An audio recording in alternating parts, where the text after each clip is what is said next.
안녕하세요, 인쇄통TV 김민주입니다. 오늘 영상은 저희가 서울인쇄조합에서 지원을 받아가지고 그 지원 사업으로 또 새로운 분야에 뛰어드는 거를 영상으로 남기려고 이렇게 찍어봤어요. 책을 판매를 할 수는 없어가지고 저희가 이번에 제작을 한 게 요 공간 수학 퍼즐을 제작을 했어요. 성인들이 그냥 재미로 해봐도 괜찮고, 그리고 아이들한테 교육용으로 이거를 사용해도 나쁘지 않을 것 같아서 저희가 종이로 제작을 해왔습니다. 이번 지원 사업의 주제는 저도 유튜브를 하고 있지만은 남들은 유튜브가 레드오션이라고 할 때 저희 인쇄 쪽은 블루오션 축에도 못 껴요. 심지어 인쇄 IC들 보면은 유튜브에 구독을 어떻게 누르냐, 이러한 상황에서 가장 낙후된 산업인 인쇄 분야에서 가장 최신 트렌드를 한번 적용을 해서 지원 사업을 해보자 라고 생각을 해서 요즘 가장 떠오르는 최신 사업이 라이브 커머스거든요. 라이브 커머스를 잘 모르시는 분도 있을 건데, 편하게 생각을 하면은 일반인이 자기가 홈쇼핑이 되어가지고 핸드폰으로 라이브로 하면서 물건을 판매를 하는 거예요. 그래서 그 지원 사업을 이번에 참여를 하면서, 근데 또 저희가 물건을 판매하려고 하면은 판매할 물건이 있어야 되는데, 어쨌든 근데 인쇄업에서 가장 소개를 하기 좋은 거는 책이잖아요. 근데 안타깝게도 책은 인쇄소에서 제작을 한다고는 하지만 그 저작권이 대부분이 없어요. 저작권은 대부분 작가 아니면은 출판사한테 다 갖고 있다 보니까는 우리가 아무리 책을 잘 만들고 해도 그거를 멋대로 만들어 가지고 판매를 할 수가 없는 거죠. 그러다 보니까는 이 지원 사업을 저희가 참여를 하려고 했을 때 종이로 만든 아이디어 제품을 만들어서 판매를 해야 하더라고요. 그래서 이 제품이 나오기 전까지 저희도 시간이 한참 걸렸네요. 저희가 처음에 아이디어로 고민을 했던 거는 이 제품이었어요. 안에는 아무것도 없는 종이고 겉에는 그냥 무난한 색지, 뭐 여기에 나중에는 추가로 인쇄를 해가지고 또 따로 상품을 판매를 할 계획이었는데, 이 책의 용도는 스트레스용 찌즘책이에요. 찌즘책. 책을 다들 눈으로 보는 용도로만 생각을 하는데 요즘 스트레스 받으시는 분들 많으니까는 그렇다고 그거를 사람을 칠 순 없잖아요. 그래도 어딘가 하소연하고 풀 때가 있어야 되는데 이걸로 한번 찢어보면 어떨까 해가지고 제작을 했고요. 어떻게 찢느냐? 이렇게 하나하나 찢을 수도 있는데 아우씨, 안 뜯어져.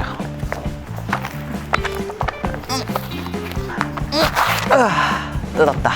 예전에 막 근육맨 아저씨들이 막 전화번호 뜯고 하는 거 있었잖아요. 그런 거를 생각을 해서 이렇게 제작을 했었어요.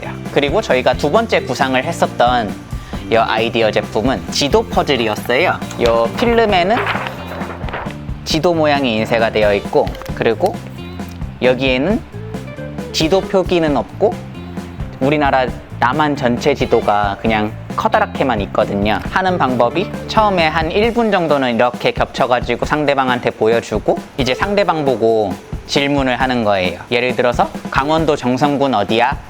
하면은 1번 강원도 정선군 여기쯤? 뭐 그래서 10번을 쭉 물어가지고 그거를 딱 이렇게 놨다가 뒤에 자석판도 붙어 있거든요.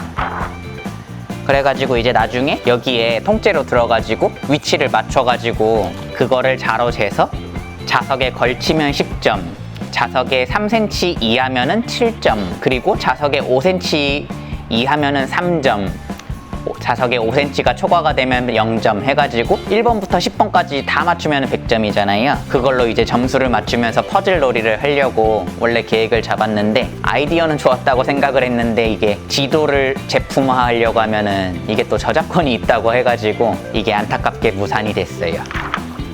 이건 지금도 나중에 제작을 할 수 있으면 해보고는 싶어요. 이러한 시행착오를 거쳐서 최종적으로 제작을 했던 거는 이 공간 수학 퍼즐이라는 거예요. 아인슈타인이 진짜 나이가 들어가지고 알려지기 전 학생 때 이런 거를 재미 삼아서 만들었다 해가지고 조금 유명해졌고, 얼마 전에 긱블 유튜버님이 이거에 대해서 영상을 제작해가지고 올리셔서 한번 화제가 됐었죠. 퍼즐을 만들어가지고 그 안에 조각 하나를 빼도 거의 크기가 비슷하게끔 채워 넣어지게끔, 그러니까 이 틀만 없으면은 사람들이 블록 하나를 빼도 크기가 비슷하네, 사람들 눈으로는 확인이 안 되거든요. 그래서 화제가 됐던 이 공간 수학 퍼즐을 저희가 제품으로 제작을 했습니다. 근데 이것만 만들어가지고 판매를 한다고 저희가 인쇄업을 알릴 수 있는 게 아니잖아요. 퍼즐만 만들어서 판매를 한다? 아, 저기는 퍼즐 만드는 회사네. 그러고 말겠죠, 사람들이. 그렇게 끝나버리면 안 되니까는 저희가 요 판촉물로 요거를 같이 제작을 했어요.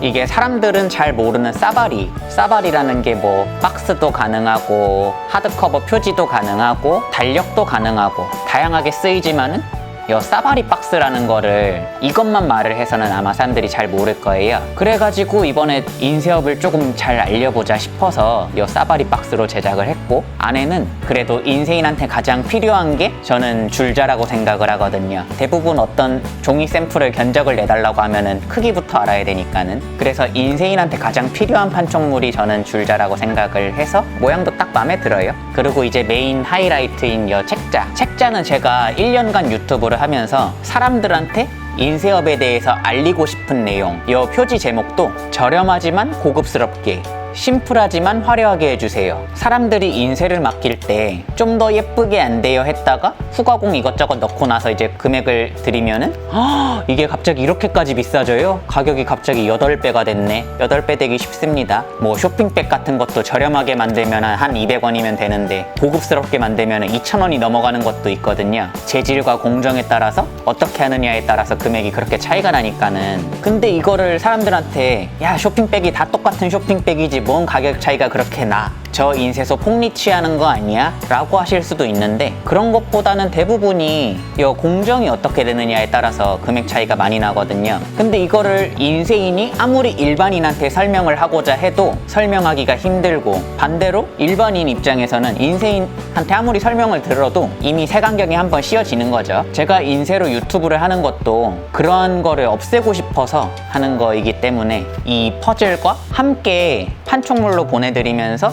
인쇄인을 바라보는 시선을 바꿔보자 해서 같이 제작을 하게 되었습니다. 이렇게 다양한 제품들을 제작을 해보고 하니까는 저도 뿌듯하네요. 비록 이 물품이 막 커다란 반응이 있고 하진 않았지만은 그래도 인쇄인이 새로운 영역에 도전을 해가지고 이런 제품도 만들고 없던 길로 또 한번 뛰어들었다. 저는 거기에 의의를 두고 싶네요. 또 인쇄에 관련해서 이런 다양한 소식으로 찾아올게요. 오늘 방송 여기까지 하겠습니다. 감사합니다.